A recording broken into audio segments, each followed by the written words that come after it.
क्या?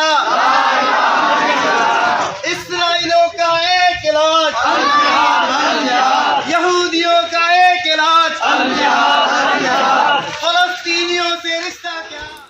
कंदकोट का सच्चाई न्यूज़ जे नुमाइंदे गुलाम मोहिद्दीन जखरानी जी रिपोर्ट अवां सां शेयर कंदा हलूं त जमात इस्लामी ज़ोन कंदकोट पारां रिसालदार शहर में मज़लूम फ़लस्तीनी अवाम जे बका ऐं बचा लाइ एहतिजाजी मुज़ाहिरो कयो। मुज़ाहिरीन चयो त मुस्लिम हाकिमनि जी ख़ामोशी अफ़सोसनाक ऐं शर्मनाक अमल आहे। बेहमियत हुक्मरानो मज़लूम फ़लस्तीनियुनि जे वार लाइ विख वधायो ऐं यहूदियुनि खे सबक़ सेखारियो।